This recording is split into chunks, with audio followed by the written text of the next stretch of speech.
Hello everyone, मैं आपका तहे दिल से स्वागत करता हूं आपके अपने YouTube चैनल में।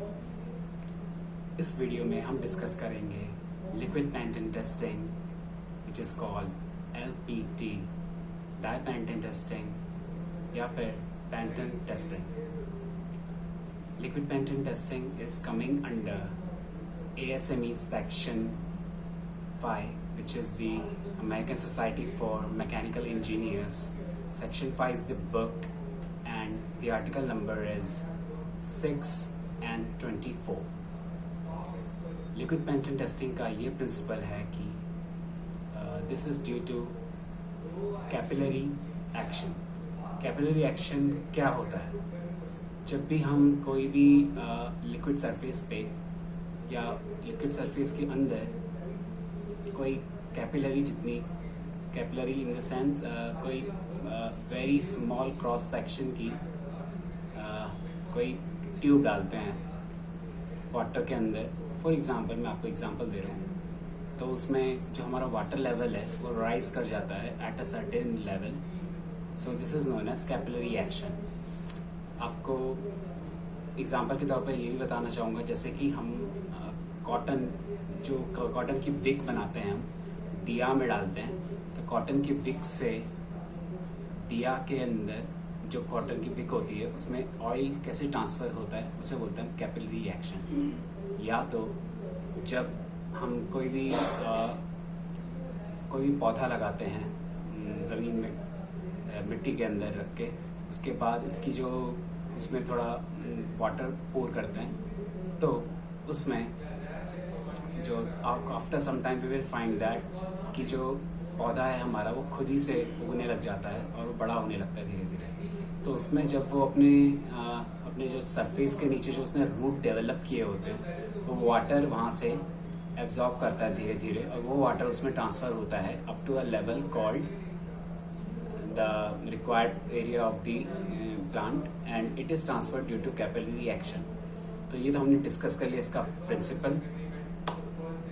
और चलिए आज हम आपको दिखाते हैं लिक्विड पैंटन टेस्टिंग कैसे करते हैं। आपको ये भी बताना चाहूँगा कि लिक्विड पैंटन टेस्टिंग हम करते हैं सरफेस डिफेक्ट्स के लिए। ये सब सरफेस डिफेक्ट्स के लिए नहीं होते, और अगर आपको सरफेस डिफेक्ट्स अच्छे से बताना है या तो हाई डिग्री ऑफ सेंसिटिविटी से चेक करना है, तो आप फ्लोरेसेंट मेथड यूज़ कर सकते हैं। ओके, सो इसमें हम आज हम शो करेंगे आपको। इसमें 4 मेथड होते हैं पेनिट्रेंट को लगाने के। First of all, the method number A is water washable, method number B is post emulsifiable lipophilic, method C is solvent removable, method D is post emulsifiable hydrophilic.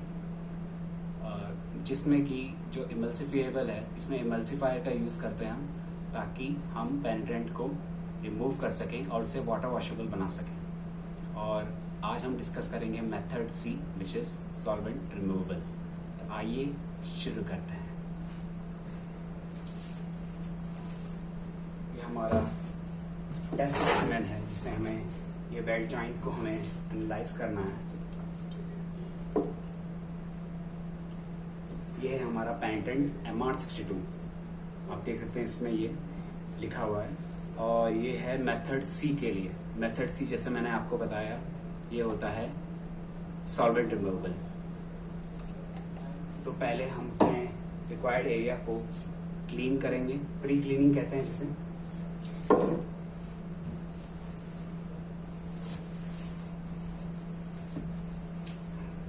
आप इसे सॉल्वेंट से या फिर कोई क्लीनर से भी साफ कर सकते हैं, इसमें कि कोई डर्ट या कोई ग्रीस, ऑयल, डस्ट पार्टिकल्स हों तो वो रिमूव हो जाएं।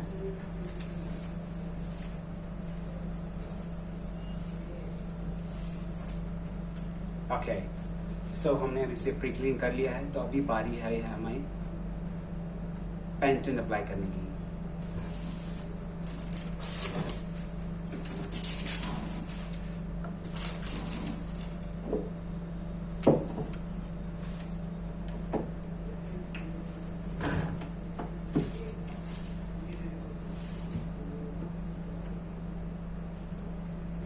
पेनिट्रेंट को शेक करेंगे अच्छे से ताकि पेनिट्रेंट अंदर डिजॉल्व हो जाए अच्छे से। और हमारा 1 फीट दूर रखना है इसे और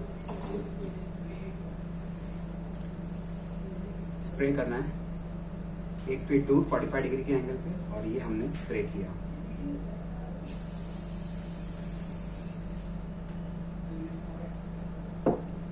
ये हमने इसे स्प्रे कर लिया। अभी हम इसे रखेंगे ड्वेल टाइम के लिए so that the penetrant is seeping into the discontinuity and then later on we can find the defect. तो हम 5 से 12 मिनट तक इंतज़ार करेंगे, उसके बाद अपने प्रोसीजर को आगे बढ़ाएंगे।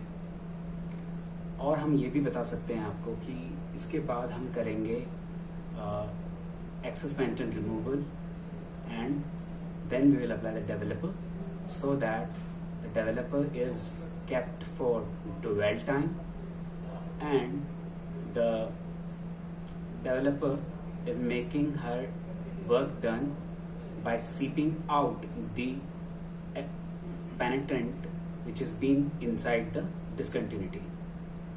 Okay, तो अभी 10 से 12 मिनट तक हम इंतज़ार करेंगे।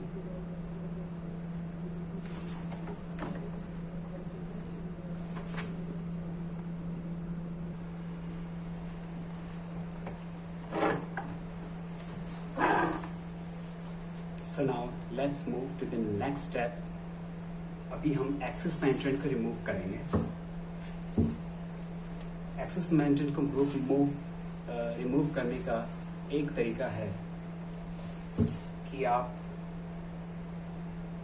कोई कॉटन क्लॉथ लीजिए, जैसे कि ये है, ये मैं पेनिट्रेंट ही रखा। ओके, उसमें सॉल्वेंट लगाइए, ये कोई क्लीनर लगाइए, इस पे लगाइए और इसे क्लीन करिए 1 डायरेक्शनल, आराम से, जेंटली।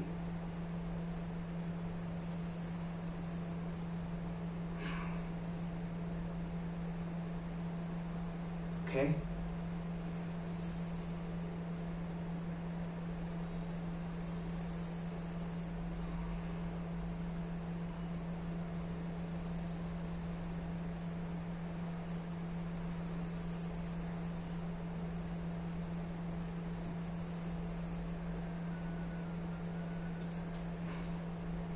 तो आपने इसे रिमूव कर लिया। अब बारी आती है हमारी डेवलपर को लगाने की। तो डेवलपर हमारे पास ये MR70i है। इसे हम डेवलपर में बेसिकली कैल्शियम कार्बोनेट होता है जो कि आपका एक पाउडर होता है।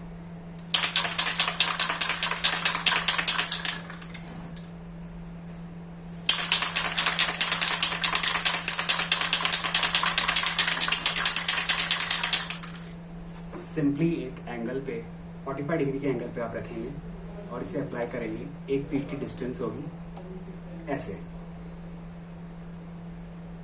तो स्टार्ट करते हैं।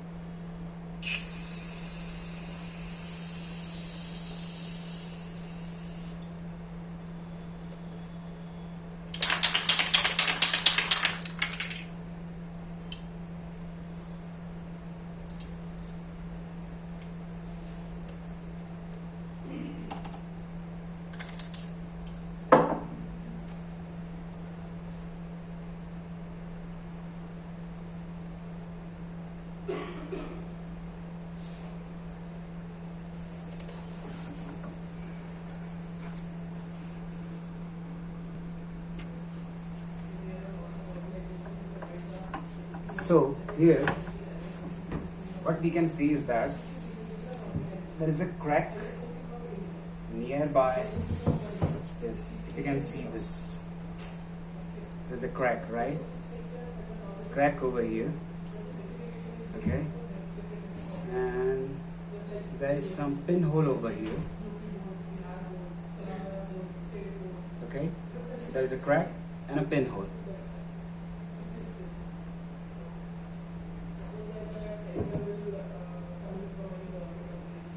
Here also there is crack, but there is not it is not nearby to the welding area. This is little far from that, so it is not coming under the weld. It will come in the welding plate.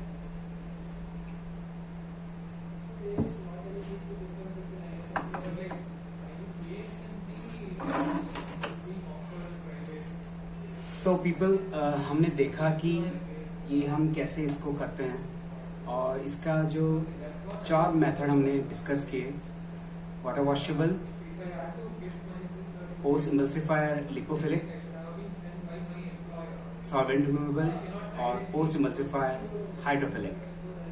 I hope सारी चीज़ें clear होंगी, और developer को लगाने के बाद हम इसमें अपने इंडिकेशंस देखेंगे। इंडिकेशंस 2 तरह के होते हैं basically. First of all, it is true indication, and second it is false indication. True indication वो इंडिकेशन होते हैं जो कि जेन्युइनली आपको लग रहे हैं कि वो इंडिकेशन है।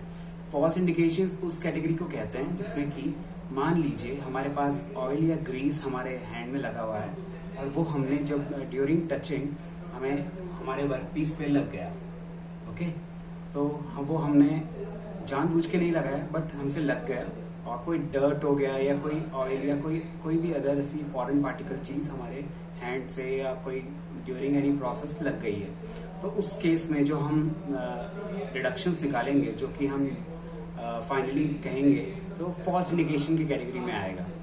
Secondly, true indications are been divided into 2, relevant and non relevant. Relevant indications उन्हें कहेंगे जो कि हमारा वेल्ड एरिया के आसपास दिखाई दे, जिससे कि हम कोई भी डिसकंटिन्यूटी को अप्रोक्सीमेटली डिफेक्ट मान लें, जो कि उस कैटेगरी में फॉल करे, जैसे कि अंडर कट हो गया, लैक ऑफ पेन फ्यूजन हो गया, ये सब हो गए, सारी डिफेक्ट्स हैं बहुत सारे।